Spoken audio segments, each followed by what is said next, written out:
guys, welcome back to my channel. In today's episode, I'm going to talk about my own experiences with mental health. This is probably going to be quite a raw video for me, as much as I talk about mental health awareness on all of my social media, talking about your own issues is something that's really, really personal. So bear with me, this might be a little bit of a choppy video. So I first started to show signs of mental health when I was about 11 years old. I really struggled with kind of overwhelming intrusive thoughts.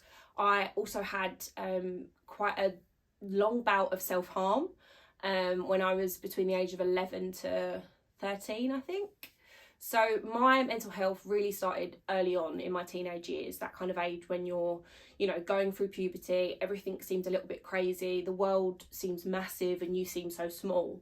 I didn't deal greatly with emotions. I still don't deal greatly with emotions, believe it or not. But as I've got older and I've learnt more about why I have these thoughts and why I feel certain ways, it's helped me to kind of understand my brain a little bit better.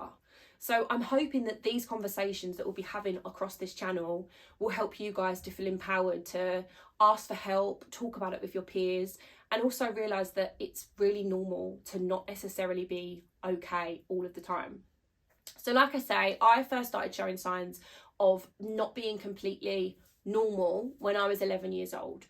And ever since then, I'm now 27, it's been a daily battle, if I'm honest, to kind of know what my brain's going to throw at me. So I suffer with depression and I also suffer with anxiety. Funny enough, my anxiety has become a lot more apparent since I've got sober, likely because I was masking that with alcohol and kind of partying away the problems. So my depression is quite crippling at times, if I'm being really honest. I overthink situations, I over-dramatise situations, I catastrophise situations quite a lot. I find it really hard to just live in the moment and take life on life's terms. I will find myself really struggling with my sleep, which is a really common pattern for me. I will have days where I cannot get out of bed because I feel so mentally and physically tired, but then I'll have days where I'm on a high and I don't sleep because I just don't want to miss out on things that could be happening, even though there's nothing happening at 4 a.m. So for me, a dark day is very much a day where I can't talk to anyone. I really struggle to open up. I just want to be isolated. I will put on comfort movies, comfort series, anything Disney is my kind of go-to.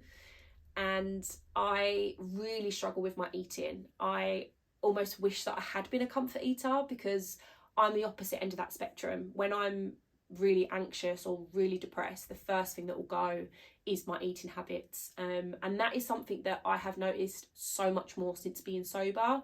I think when I was drinking, I almost used the excuse of eating's cheating, when really I was just too anxious or too depressed to be physically able to cook a meal or work out what I fancied, because my brain was so loud it almost silenced my stomach, if that makes sense to any of you. I think there's a lot of things that people without depression or without mental health issues don't realise. Daily chores such as getting out of bed, which doesn't even seem like a chore to someone that is neurotypical, is really difficult for us. On a day where the world seems like the most terrifying place, I find comfort in the safety of my four walls. I don't want to leave the house, and that is something that is my natural default setting. If I can't handle something, okay, well I won't handle anything. So for me, it's the sleep, either too much or too little. The eating, generally it's too little. It's very rare that I will be too much, and that would only be if I'm binge eating. Before I got sober, I suffered with bulimia for a little while as well. So for me, I realised a lot of the things that I did when I was drinking and when I was kind of deeply depressed were control. I felt that life was uncontrollable. So if I could control what I was putting into my body or control, taking it out of my body, it gave me a sense of control, because I couldn't control what was going on around me, which obviously I now know that you can't control everything. That's just life. So I'm really fortunate that I grew up in a family where we do talk about our mental health. You know, it is a hereditary illness within my family. So, you know, we almost have code words, which makes it easier to deal with. You know, if I say to my mum, all the dark clouds back, she'll know exactly what I mean, which has been a massive, massive help. You know, I feel very fortunate to almost share my illness, because I can ring multiple people in my life and they'll get it. You know, if my mum doesn't hear from me for a couple of days, she knows that I'm not okay, because I never want to burden anyone. I never want to ring someone and say I'm not okay, because I feel like I'd be taking up space in their life, which is crazy, because if someone was feeling rubbish, I would give my right arm to make them feel better.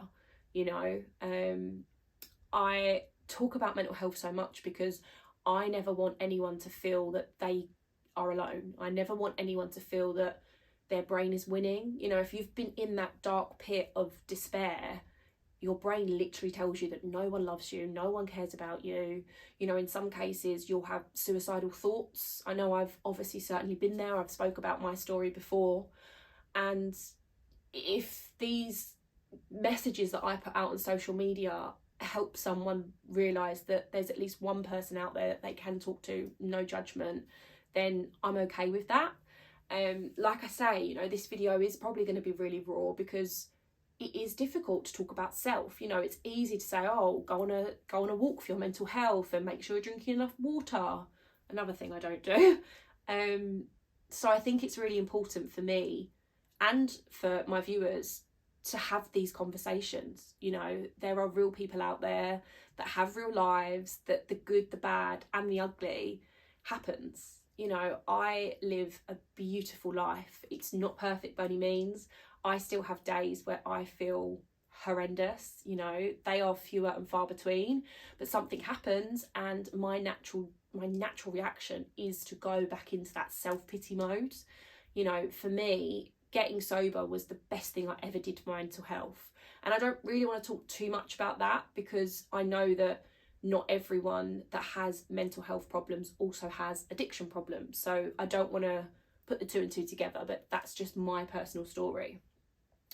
So for me, when I'm having them down days, I have two options. And I work with my therapist on this quite a lot because the reality of being human is that we have emotions. Shock. And some days you're not going to feel as good as other days, and that is completely okay. But the problem I find with suffering with a mental health condition is that I don't know if I'm just being human or if my brain is getting unwell again. And that's what's really hard to differentiate. So if I'm having a day where I feel that, you know, I'm physically and emotionally tired, I set time aside for myself for self-care.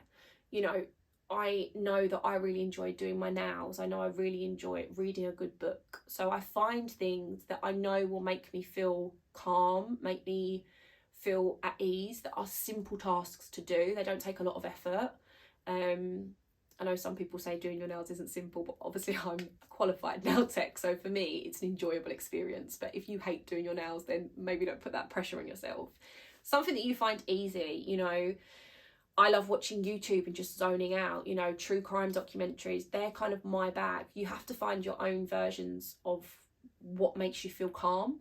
I would love to say that I meditate, but I don't. You know, my version of meditation is reading a book.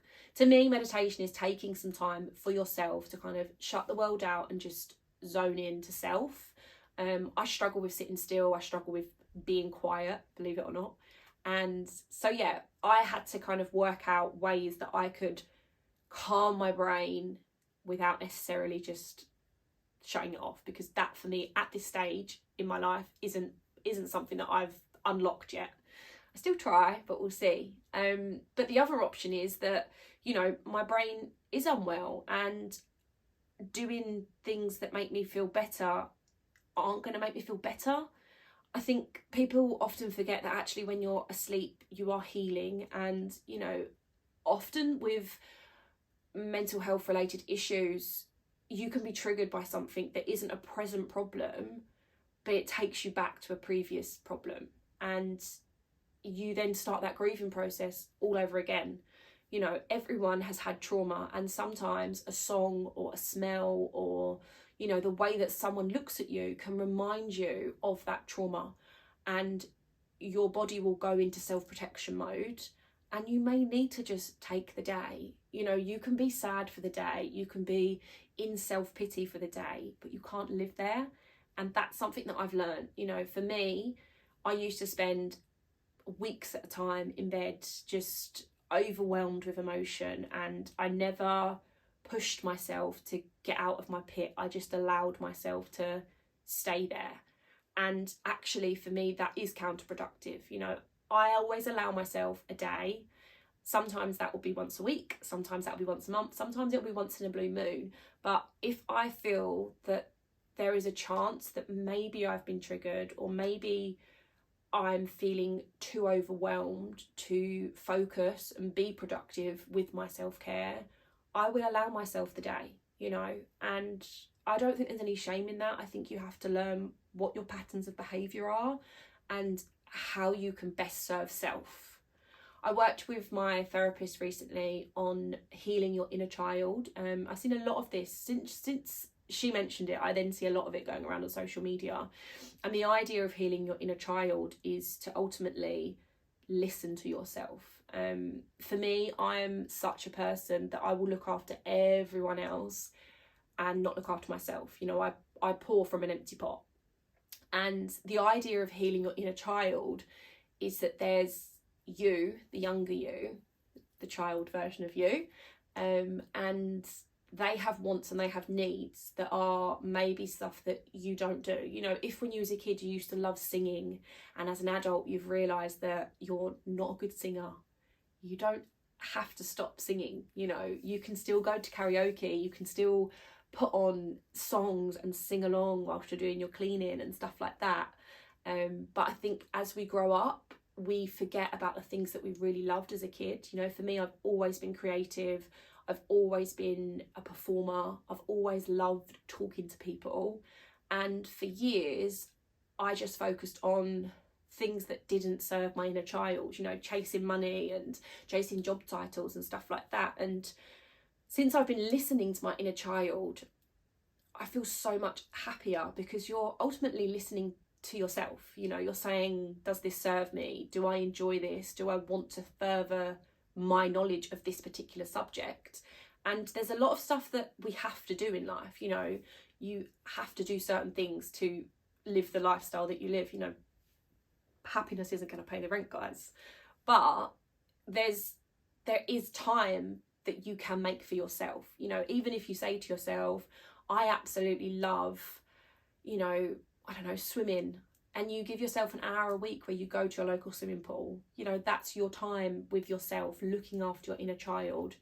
And for me, I found that because I wasn't thinking about myself, I was thinking about my inner child, the instinct of wanting to look after came in, because somehow in my brain I kind of compartmentalized it, that my inner child, as much as it is me, talking about it as if it's another person, I feel that I have to look after this person, I have to fix this person. So it's almost like manipulating myself to look after myself, but it works. So that's been a massive help to me. So on days where I'm feeling really good, I make sure that I write a gratitude list. I try and write these on days where I don't feel good, but I sometimes find myself in negative spaces. But what I do is on days that I don't feel good, I will look back on that gratitude list and remind myself of all the things that I love in my life.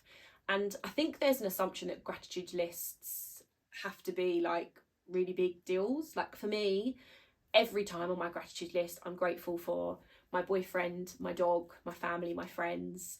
And then today I will certainly be writing that I'm grateful for this idea. I'm grateful for the beautiful skies that we had today. You know, it was a nice, crisp, almost felt like spring today, and I'm grateful for that.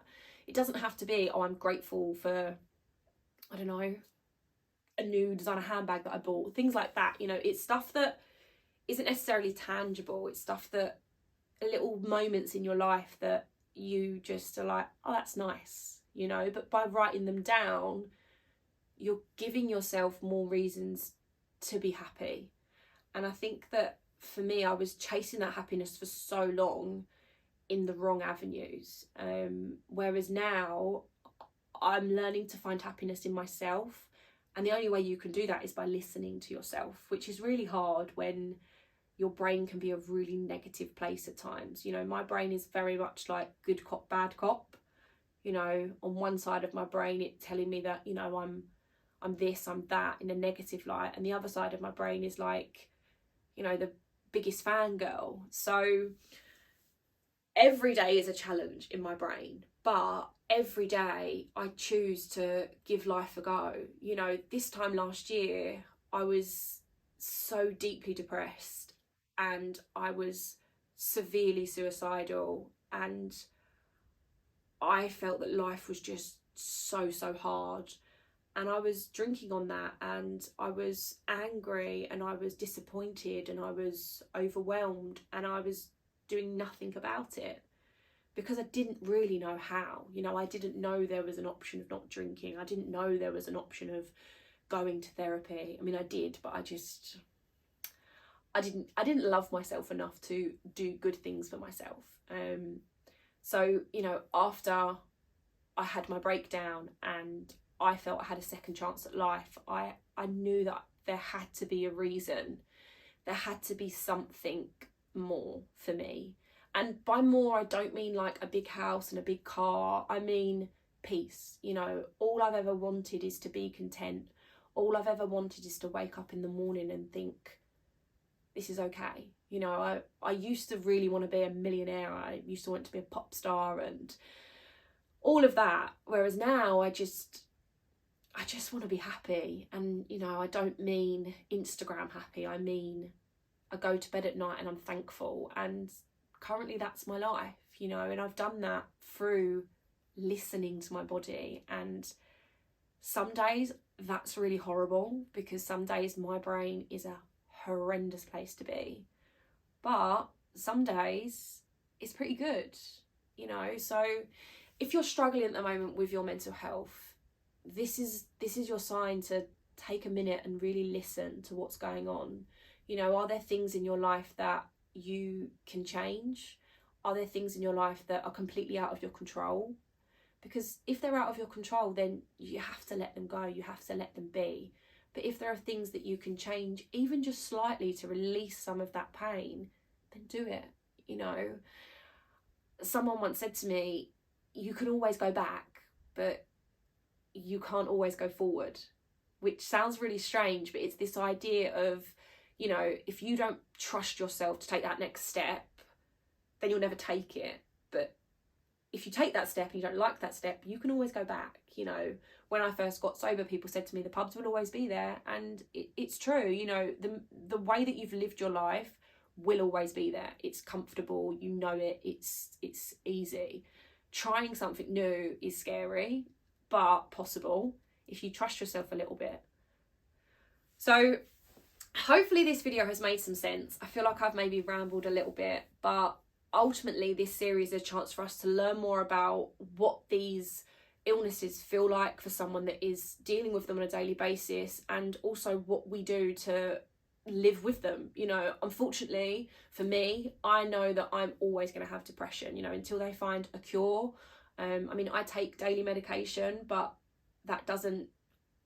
some days that doesn't do anything. Some days I feel on top of the world, but ultimately it's down to me. It's down to what I do. It's down to the work that I put in day to day to make sure that I'm giving myself a space where I feel validated by self. So hopefully together we can learn a lot more about different mental health illnesses, how we can cope with them, how we can look after loved ones with them, and just really get the conversation going. If you have got any ideas of topics that you'd like to learn more about, please drop them in the comments. If you'd like to get involved, either coming onto my channel with me to talk about either someone that you love or yourself, please, again, drop me a message. I'll leave my Instagram below. Also, if you want to post something anonymously, I'm more than happy to do a video on some kind of anonymous tips and tricks. If you don't want to come on and show your face, that's completely fine. Thank you so much for watching, and I will see you soon for another little video.